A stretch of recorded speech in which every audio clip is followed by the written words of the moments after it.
بھائی یہ جو عید کی نماز ہے نا، اس کے بارے میں لوگ بہت پوچھ رہے ہیں کہ اگر گورنمنٹ کی طرف سے مسجدوں میں کراؤڈ پر پابندی ہو تو کیا ہم اخپل طریقے سے گھر میں عید کی نماز پڑھ سکتے ہیں؟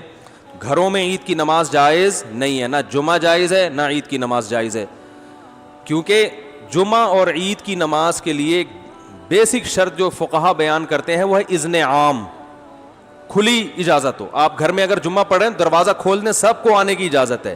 اور لوگ کہتے ہیں اس کی دلیل کیا ہے؟ بھائی اس کی دلیل یہ کہ جمعہ اور عید یہ شاعر اسلام میں سے ہے، یہ بند کمروں میں نہیں ہوتا. اس سے جمعے اور عید کی ویلیو ختم ہو جاتی ہے. جیسے نبی صلی اللہ علیہ وسلم کے دور میں گاؤں میں کبھی جمعہ نہیں ہوا. مدینہ کے ارد گرد کے جو گاؤں کے لوگ تھے وہ جمعہ آ کے پڑھتے تھے کہاں؟ مدینہ میں.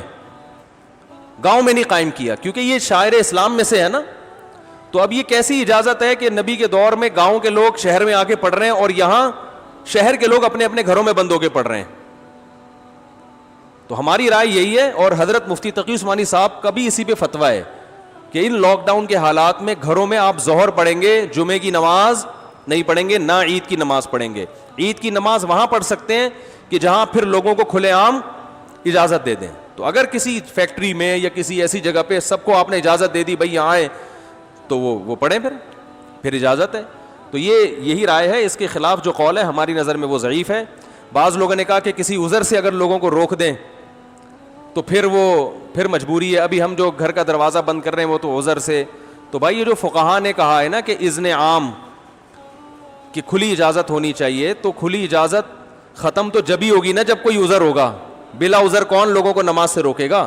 تو فقہا کا مطلب یہی ہے کہ عذر ہو یا نہ ہو آپ نے لوگوں کو اجازت دینی ہے. یہ جمعے اور عیدین کی شرائط میں سے ہے.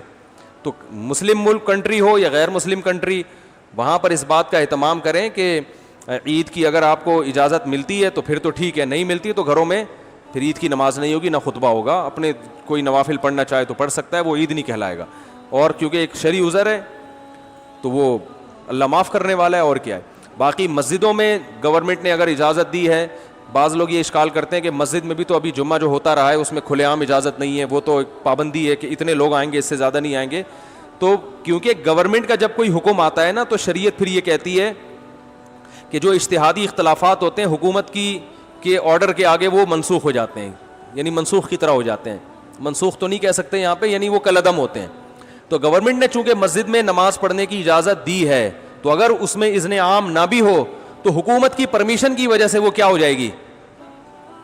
جائز ہو جائے گی. اس پہ تمام فقہا کا اتفاق ہے کہ اس طرح کی جتنی بھی شرطیں ہوتی ہیں وہ حکومت کے فیصلے کی وجہ سے کیا ہو جاتی ہیں؟ کالعدم. جیسے چاند کا مسئلہ ہے نا، چاند کا مسئلہ سعودی عرب میں کچھ اور ہے، ہمارے ہاں ان کا سسٹم ہی الگ ہے، ہمارا سسٹم بھی الگ ہے.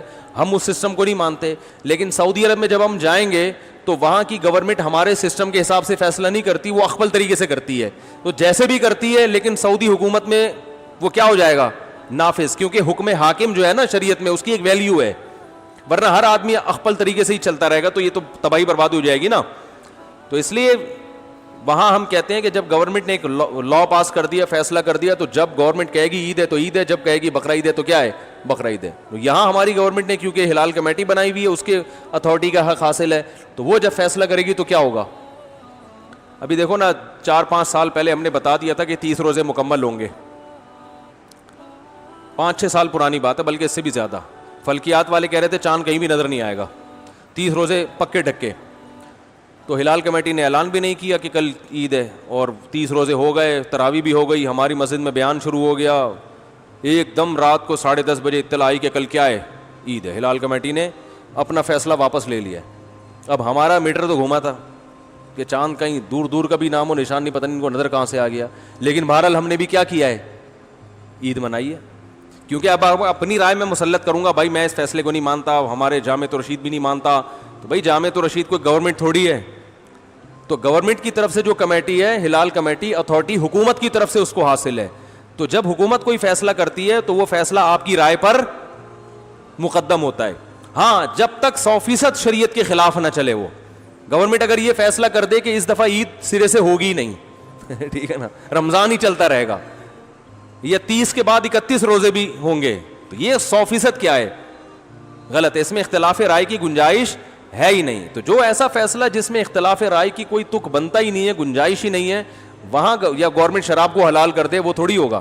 اسی طرح گورنمنٹ نے جو 4 شادیوں پہ پابندی لگائی ہے تو یہ پابندی شریعت میں کیا ہے؟ کالعدم ہے. آپ چھپ کے کر سکتے ہیں, چھپ کے نکاح کرو تو یہ بالکل جائز ہے. تو یہ کیونکہ قرآن میں صاف لکھا ہوا ہے تو یہ اختلافی مسئلہ تھوڑی ہے.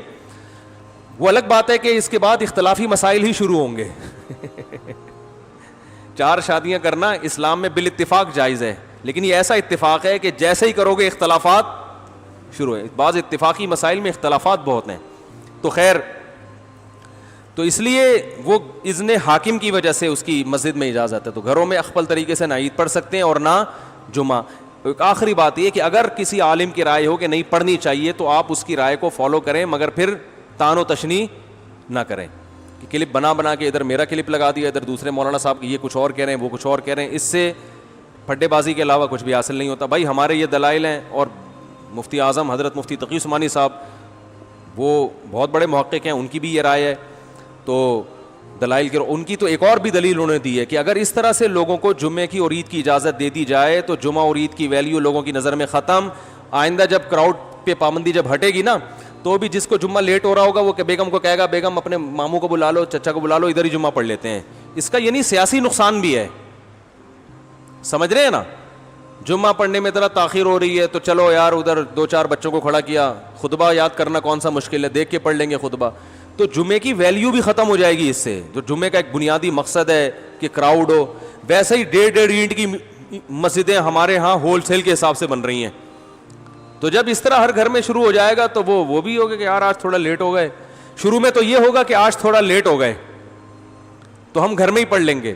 اس کے بعد یہ ہوگا کہ لیٹ نہیں بھی ہوں تو ہم جب گھر میں ہو رہا ہے تو یہ مولانا صاحب کی تقریر جا کے کیوں سنیں, ان کے منہ سے خطبہ کیوں سنیں. ویسے بھی مولانا صاحب سے مسجد میں نمازیوں کو اختلافات تو ہوتے ہیں نا, ابھی تو مجبور ہیں کہ یار جیسے مرضی ہیں جمعہ پڑھنا ہے, جا کے کیا کریں, بعد میں جا کے جو مرضی کر لیں. لیکن جب ذرا سے اختلاف ہوں گے, مولانا صاحب ہر جمعے میں 4 شادیوں پہ بات کرتے ہیں, لہذا ہم اپنا جمعہ الگ پڑھائیں گے, تو یہ شروع ہو جائے گا حساب کتاب. ٹھیک ہے نا, ذرا سے اختلاف پہ. ابھی پابندی ہے بھائی, نہیں ہو سکتا, جس نے آنا ہے مسجد آئے, نہیں تو بس ختم. تو یہ مفتی تقی عثمانی صاحب دامت برکاتہم کی رائے یہ ہے کہ یہ سیاستاً بھی کیا ہے, نقصان دہ ہے. لیکن پھر بھی اگر کسی عالم کی رائے ہے, وہ مصر ہیں کہ نہیں گھر میں, تو کوئی ان عالم کو فالو کرتا ہے تو ٹھیک ہے. لیکن ایک تو علماء کا احترام کریں, ایک دوسرے پہ کیچڑ نہ اچھالیں. اگر کوئی عالم یہ کہتے ہیں نہیں گھر میں عید پڑھ سکتے ہیں, جمعہ پڑھ سکتے ہیں, تو بہرحال وہ عالم ہے تو قابل احترام ہے. آپ ان کی رائے سے اگر اختلاف کرتے ہیں تو بھی قابل احترام, اتفاق کرتے ہیں تو بھی قابل احترام. یہ اتنا بڑا مسئلہ نہیں ہے گھر میں جمعہ یا نہ ہونا یا ہونا. لیکن علماء کی شان میں گستاخیاں یا بد کلامیاں یا یہ اس طرح کی چیزیں, یہ زیادہ ہیڈیک ہے, تو یہ صحیح نہیں ہے. اللہ تعالیٰ سمجھنے کی عمل کی توفیق عطا فرمائے.